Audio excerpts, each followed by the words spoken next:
I'm Kat. And I'm Gabe. And we're the Ghouls Next Door. Talking about that spooky stuff. That's what we do. Whisper yelling. Yeah. I realized after the fact that the woo, they went, had little less effect if I was very quiet about it. Usually woos are like excitement times.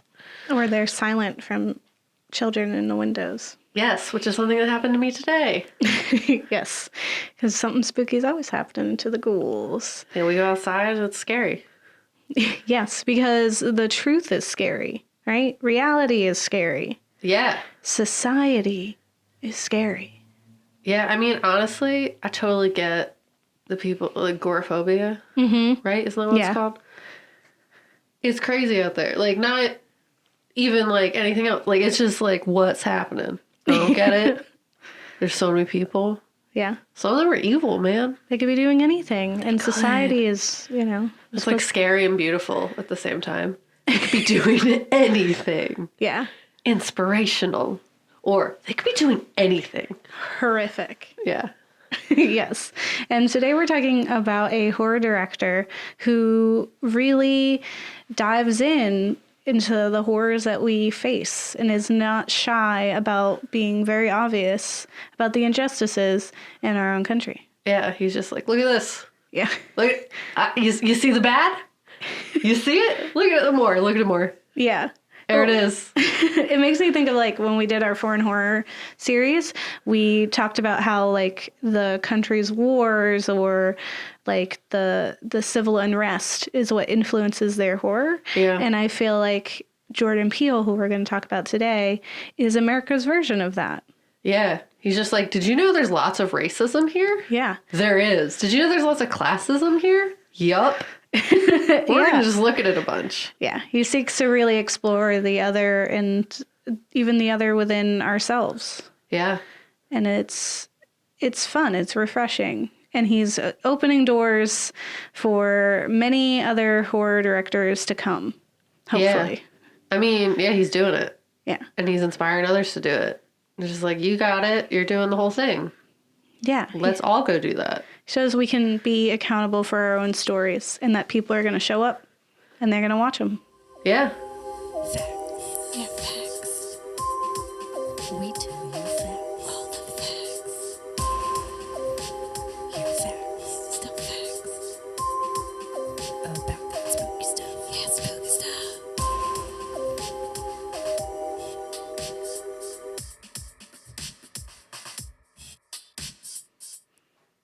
So, yeah. I want it, but I don't need it. So That was our attempt. I didn't know we were doing it until it was happening. Until it happened. So that was me. Surprised you. That's Key and Peele's beginning. Yeah, I mean, if you've never seen Key and Peele, I advise you to pause this. Not because we're going to talk about it a bunch, but just like in general and fix it. Yeah, you Fix need your it life. in your life because It's fantastic. you'll be a better person for it. And I think what we're going to kind of dive in and discuss today is going to show that, like, he's always been saying these things. He's never held back. He's always told us these things. And he found a new medium to do that. He picks a genre and then does it. Like, does it? Yeah, but You like know? doesn't have to it.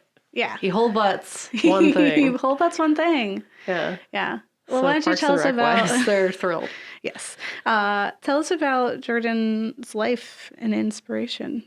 Yeah, so I did a little research on Jordan. As what I've noticed is if you're not an author, you don't have a website. So Yeah. that's what we're going with. And I went to biography.com. Oh. Yeah. They had a ton of little like fun snippets, like little facts. Cool. There was like one, this is my favorite one. Okay. He wanted to be a puppeteer, Aw. like a full-fledged, Yeah. 100% like just doing puppets. Yeah. Wanted to can be a see that. puppeteer. So I thought that was just like a really fun fact where I never, like, you can see it. I don't know. I just never would have like thought anyone's going out and just trying to be a puppeteer. I didn't Yeah. know that was like, you had to go to school for it. So Oh, that's yeah. cool. I was just Yeah. like, that's such a fun fact. Yeah. And also like, does he still make puppets? And to have the freedom to have that be your desire, Yeah. that you're like, I don't need to be a doctor. I'm going to be a puppeteer. he's going to go say stuff with puppets. He's going to Yeah. whole butt it. He's going. Yeah. You know what I mean? Yeah. But yeah, so this little quick fun fact time about Jordan Peele. Yes. He was born in New York. Cat's and- History Corner. Woo! Yeah. Yeah. He was born in New York, Yes. Upper West Side. You know, he's biracial. Yeah. So his mom's white and his dad's black. And his mom actually ended up, by the time he was 6, raising him by himself, by herself. Yeah. And essentially was living in the Upper West Side, and Jordan like got exposed to like what it's like to kind of have a single mom. Yeah. And another fun fact about that is that he was super observant, because when he was, I don't know what age, it doesn't say, but he was on Kids Ask President Clinton Questions on ABC. And he basically was like, what are we going to do about the fact that people don't pay child support? You're an observant kid. Yeah. If you even know what child support is. Usually I'm just like, when I was that age, I was like, you know, my mom doesn't like my dad very much. I don't know why, Yeah. you know? Yeah. And we don't have any money, but that's not because of him. It's different. Like, he's not here. It doesn't matter. Yeah, like you're not thinking about that. You're like, what's mom not doing? Which is mean. But Yeah. still, he was very observant. He was like, you know, Yeah. she's not getting child support. I'm seeing her like struggle. Like, what the heck, man? Yeah. And she was probably very open with him, too. Yeah. They probably had a good relationship of, like, you know, we're in this together. Yeah, but I thought that was really cool. I was like, that is legit, like a very adult child thing to do. Yeah. To really be like, you could ask President Clinton anything. Why? What are we doing to help people who don't have dads out here? Yeah. I thought that was cool. He also talks about his, like, biracial upbringing a lot in Key and Peele. Mm-hmm. Comes up quite a bit, Yeah. which is fun. He's very honest about it. Yeah, and he actually said, like, in biography.com, thank you, talks a lot about that, where basically he's like, he admitted to really feeling like an outsider when he was younger, and like specifically standardized tests were traumatizing to him because he wouldn't know which category Yeah. Yes. to pick. I know So that he would feeling. pick other, and then he was like, that feels, I'm not an other, you know what I mean? Yeah. Like he was like, that feels weird. So then he just eventually just started like putting African American Yeah. and like settled with that. But yeah, he described that as like making him feel very much like an outsider, which I mean, he talks about it, I feel like in Key and Peele too. Mm-hmm. But then also you see a lot of that, like, you see his expression and Yeah. figuring that kind of stuff out in his films, which is cool. It's like, you Yeah. got that like self in your movies Yeah. kind of deal. Right. But you know. Yeah. What are some other fun facts? He has a production company, Yes. Monkey Paw Productions, which I Yes. just thought was a really fun title Yeah. for a production company. And he says he's like Especially always one loved for horror. Yes. And he's always loved horror. And he was actually kind of like bummed out that like Get Out wasn't considered just horror Yeah. and that it was a social thriller, I believe. Yes. And then he was like, you know what? I need to contribute something to the horror genre. And then now we have Us, Yeah. which I argue Get Out is still very much of a horror film. Oh, absolutely. And there was like controversy because in award season during the time Get Out was out, it was labeled as a comedy. And people were like, this isn't funny. Like, there's funny parts to relieve the tension and stress. But this is very far from a comedy. And the only reason you think it's funny is because you don't really see the horrors of it because you're like up in your, you know, privilege seating and you don't realize that this is like, you know, real life horror. Yeah, this we're is something putting like in this. happened. Like this Yeah. is feelings that Yeah. exist Yeah. And and is scary that that's real. yeah. And Jordan Peele actually tweeted when that was happening, he tweeted, "Get Out is a documentary." Which is just like, yeah, that's what he's trying to tell you. This it's is not about real comedy. life. It's It the whole is. thing. It's, I wouldn't even. Yeah, it's.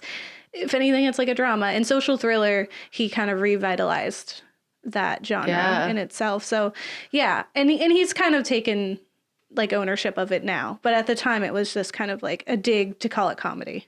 It's been neat. It was like he does comedy, yeah, Yeah, I mean Key and Peele, Keanu. yeah, but that's not this. That was comedy. This is not comedy. Yeah. This is like, yo, y'all messing up. I almost just cursed. That's how I feel about it. Yeah. But he's working on a lot of really cool stuff that I'm really excited about. You've mentioned a few times, Gabe, Oh, this yeah. the something Lovecraft. Lovecraft Country. Lovecraft Country, which is like all about Jim Crow and racism, but also throwing like Cthulhu monsters in there.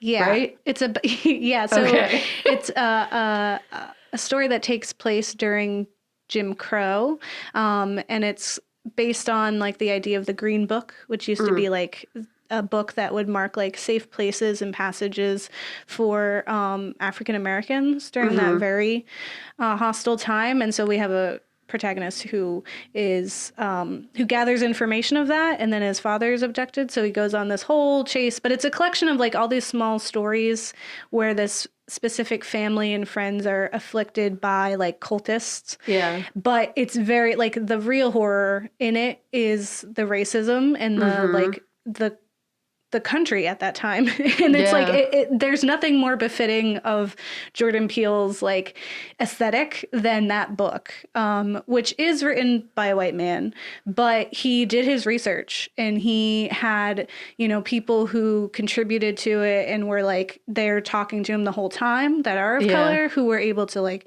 make sure he did it right. Yeah. So it's Nothing really about good. Us without us. You got to consult exactly the parties that be. And I would say it does a phenomenal job, and him producing a series about it coming up in hopefully 2020.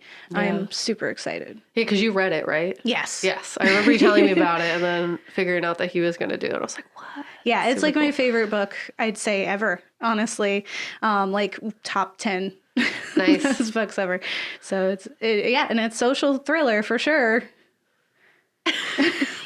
100%. And it's like if he's revitalizing that genre, but also like giving some horror gems in there, I just feel like he's doing all the right stuff. He's really like, what do we call it? Lantern bearing? Yeah. It's like you have the lantern and you're paving the way. Torch bearing. Torch bearing. Yeah. Yeah, it's modern. Lanterns. Yeah. Flashlight bearing. Imagine, nothing to do with Jordan specifically, but the Ghouls Next Door original cover art. Yeah. Where we have a lantern and we are paving the way. Yeah. For spooky. Yeah. Yes. But Jordan's doing it. Yeah. You know, for one, social thriller, the genre in general, and just for like everything. Like he's just really out here. Yeah. Doing it. It's telling us there could be different voices and that we'll listen. That there doesn't have to be a white person that's good in a film. Yeah. And that's okay. Yeah. Because the reality is the world is a messed up place. I keep almost cursing. Yeah. I need to control myself. Yeah, calm down over there. I'm not even upset. I'm just like, he's so great. Let me talk about chill it. Out. But it's like, you know, don't chill out about racism, America. Yeah. Get out here. Get out. Get woke. You can be broke, but you need to be woke. Yeah. Yeah. That's my little blur. But his follow-up to Get Out, I would argue Us is very much about people who claim to be woke, and it's actually more harmful than good. Yeah, those people, and there's a little of that as well in Get Out, and like with yeah, and we'll dive into it more. But when the girlfriend is like, why was my dad saying like my man and thing? And she's like, they're no better than the police officer who like pulled us over earlier and like asked for your license even though you weren't driving. And it's essentially just being like, it's comparing like people who are like, I don't see color and like I'm above that and I'm liberal, to the actual systems that are, you know, putting people down because they aren't helping. They're just as evil in a way. Yeah. And it's like, you know, well, people who are woke don't need to say that. It's the whole accepting that you said a racist thing and that doesn't make you entirely a racist person. Yeah, it's like, accepting that that's where like but that you did came it from. Yeah, and you need to own it and be like, yo, I need to relearn. I'm sorry I did that thing. That was messed up. I should have known better. Yeah. The fact I didn't know shows how much room I have to grow in this situation. Let me unlearn, like, what society has taught me as I was growing up. And now I know better. Yeah. As opposed to being like... But you never know better entirely, is what we're saying. Yeah. Is that you need to keep learning. There's always more. Yeah. There's always more you can do. Which is not to, like, make you feel upset about it. But it's just a fact. Yeah. Don't be cocky out there thinking you fixed it. Racism is not gone because we had a black president. Oh my gosh. Just so you know. And like, I love the Key and Peele skits where it's like just random white people walk up to him And it's just like, yeah, I would have voted him for 4 more years. Like she does do in Get Out as well. Yeah, I would have but voted like, for him a 3rd term. They also just like walk up to them in bars and like, racism, that was terrible. That wasn't me though. This is my ancestors. Yeah. Yeah, it was like a whole thing. Yeah. He's just really great at making commentary about stuff. Yeah. Like just racism, society as a whole. And yeah. Cool. That's what I got, Gabe. God. I'm hoping to respond to some of your stuff. All right. Yeah. The internet gave me some like fun quotes, but I don't know if they're the best. Once we start talking about us, I'll have a lot to say. Oh, yeah. When we get to the actual film section, that'll be the bulkiest part of this. Yeah, we're switching it up. Like, the history corner is going to be short. Yeah. And then the I mean, movie's gonna because be he's like, still blah, making blah, it, blah, right? blah. He's still doing it. So... He's young. Yes. And what I would say with this, with Jordan, and anything that he does and kind of what we talked about, is that he just really... Nothing is just existing, right? Mm-hmm. He doesn't just do anything just because. Yeah. Every single thing means something. And Yeah. it's like you can rewatch like any number of like his films and even like his sketches and be like, wait a second, I didn't catch that before. Or like, oh, they use that kind of phrase. Like everything is deliberate and with purpose, to the point of like mentioning someone's like hotel room number is like an ode to The Shining. Like, and that's just in a random skit on Key and Peele. Like every single thing is him being like, this is fun. And even if I'm the only one who gets it, it's here because I want it to be. Yeah. Everything's out. Even to like the clothes that people are wearing in the background of scenes and like the lesser characters, like even that is saying something. Yeah. So when we like get into us, I'll go into a lot of the things that I discovered that is just like transformative. Because you can watch like the first one through of his films, Get Out or Us, and they are just like, they're scary, right? And you're going to be like, oh my gosh. And then you watch it again and then you're like, whoa, hey. Well, wait, that thing. Yeah, like there's these little like trails, like this breadcrumb that really makes you go, wow, oh my gosh. Yeah. Like you really, like, we're doing a lot more than you, like, than I initially thought, like as just like a passive viewer. And also just like films with replay value. Horror films with replay value. Yes. Ugh. Best. Yeah. It's like impossible. Like that never happens. Once you know the twist, you're usually like, I don't need to watch that ever again. It's like, yes, you do. Yeah. Because you missed 77 things. Yeah. Yeah. And you read a few articles and then you come back and then it's a whole different viewing experience. You can watch it again. Yeah. That's fine. Again. Yeah. And I was thinking like, we've talked about Jordan Peele quite a bit like throughout our episodes. And I was even thinking back to when we did our Alien Imposters and we used an example of a Key and Peele skit where they have the imposters, and to find out if they're like real people or if they're aliens, they kind of like throw these like suggestive remarks at them. Would you let me date your daughter? Yeah, and it's like a white man, and Key... Yeah, of course, it ain't me. Yeah, so Keegan-Michael Key is like, hey, will you let me date your daughter to this, like, white guy? And he's like, yeah, of course. And then they just shoot him, because they're like, there's no way, right? And so, like, there's things like that, or, like, a woman runs up, and she's like, oh, my God, don't rob me. And they're like, it's an apocalyptic situation to begin with. And they're like, oh, she good. Yeah, she's fine. She said something minorly offensive. Here we are. Yeah. So, like, they always, like... There's some that are just silly and they're just for silly's sake. But a lot of them really were like conversations that you would have about like their experiences. And like, even like now, like we were rewatching Key and Peele, I would see some things that I could see even influenced both Get Out and Us. Where I'd be like, oh my God, they did this. And that's kind of like, just like in the film. Yeah. I was sitting there with you. You did do that. Yeah. What do you say? Like grabbing the apple, and it's that idea of like if you go in for the dab, like you're going to fist bump them, and then the other person goes to do like a cool handshake, but then they end up grabbing your closed fist. Yeah. And that happens in Get Out. Or like the presence of the weird mirror maze happening in one of their skits, and that's in Us. Yeah. So it's like all these little things where you're like, oh, this is fun. But I would say some of the themes that he works with, one is that he is a social horror, like, creator. Yeah. Right? Even if at first he wasn't super excited about it, he did, like, he labels himself that. And it's kind of like in a moment. And what social thrillers are, it's a film genre using elements of suspense and horror to augment instances of oppression in society. That's 100% what he did. Yeah, like without a doubt.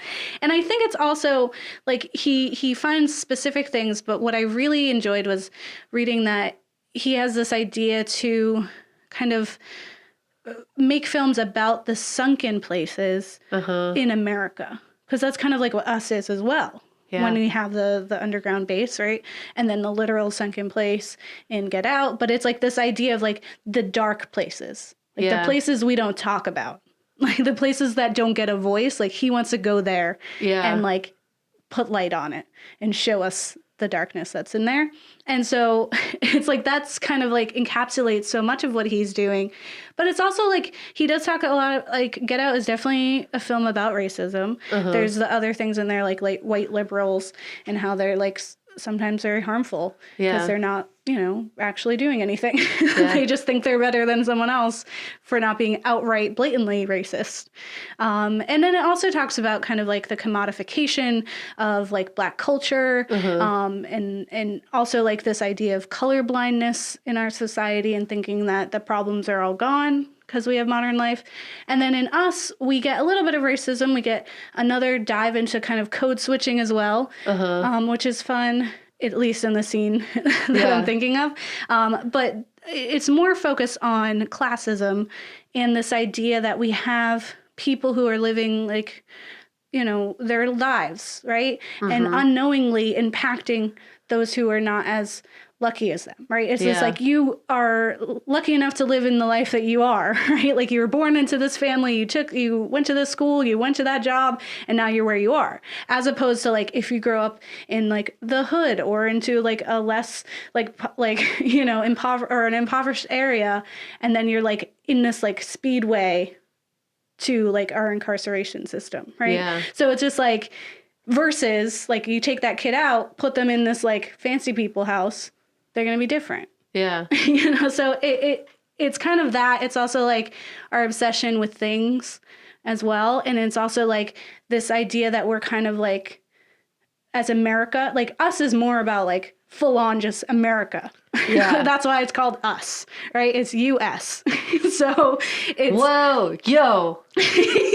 Yes. Okay. Yeah. Yeah. It's I was us, like, but it's also I was us, like, you know? I'm agreeing with you, yeah. But then I was like, oh my God, I didn't know that. That's funny. Yeah. Okay, cool. But there's a lot of this like idea of like we start things or we think we're doing something good, and then we just kind of like put wallpaper over it in a way. Like we just kind of like hide like our past and pretend it didn't happen, or pretend we fixed it just by changing the name or changing the appearance of something. Euphemisms. Yeah, and ignoring our history and what we've done to impact the world around us. And it's just like, yeah, it's so much. Like when we get to this film section, it's going to be crazy because we're going to tell you all the things.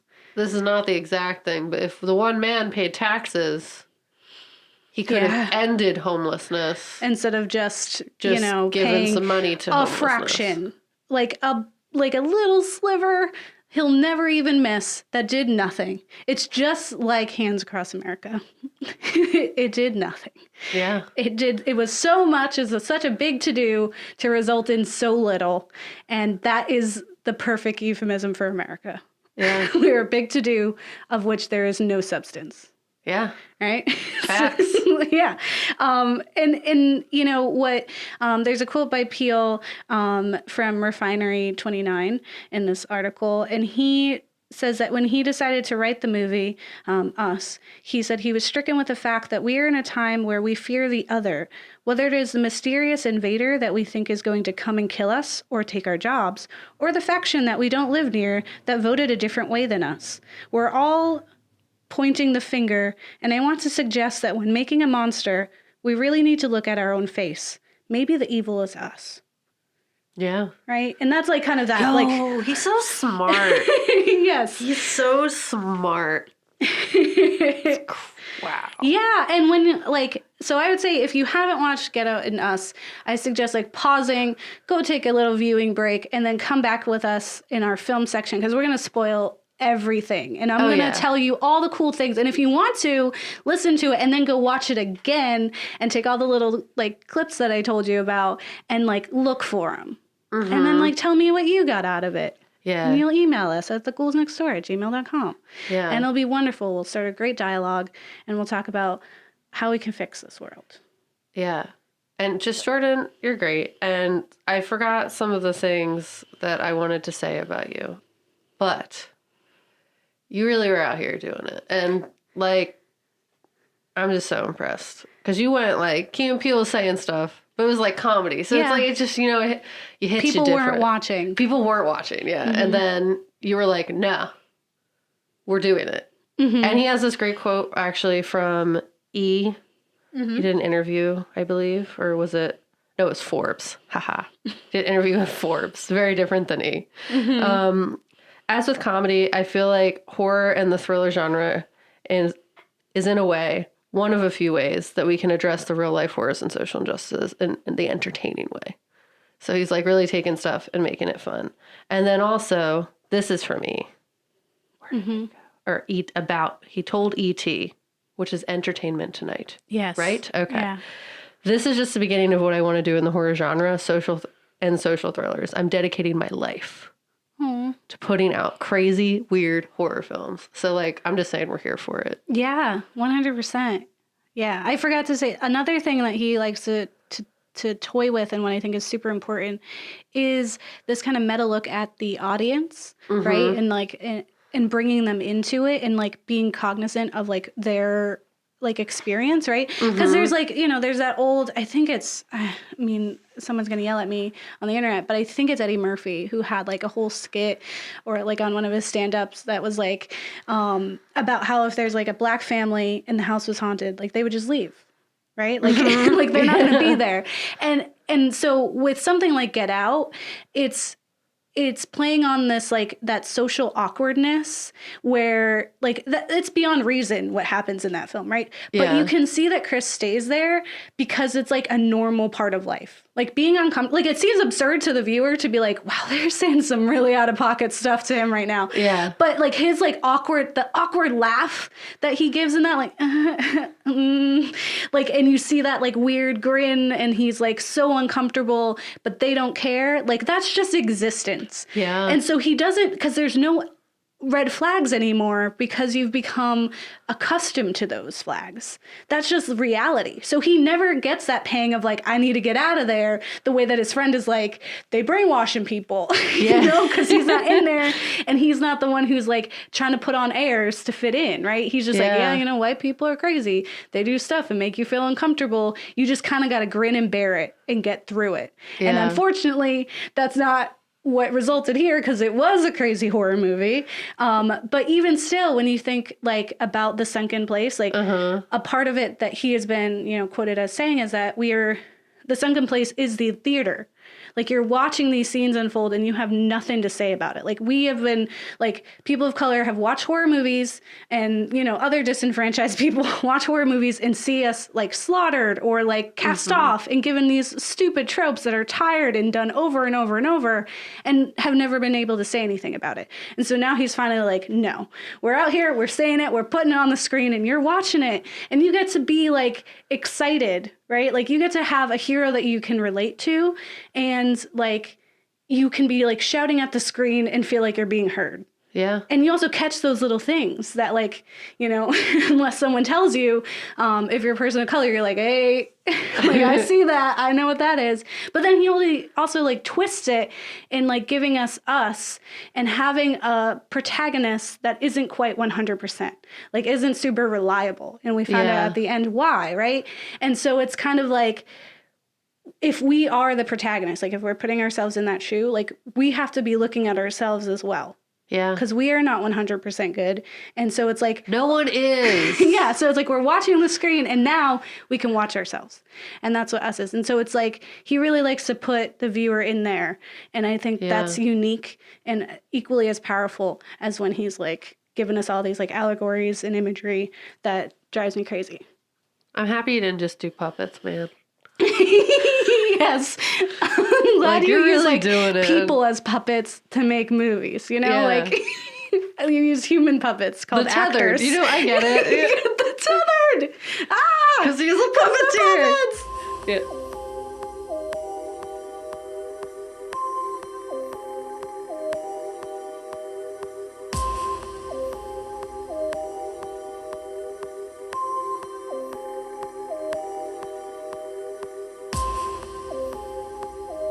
All right, so I talked a lot. Yeah. In the film section. Well, no, Gabe mostly talked. Yeah. So we actually, unfortunately, have to cut this episode in two. Yeah. Hopefully it's two great episodes. Tethered together. They are tethers. They're not exactly the same, but they are of the same. They started the same. Yeah.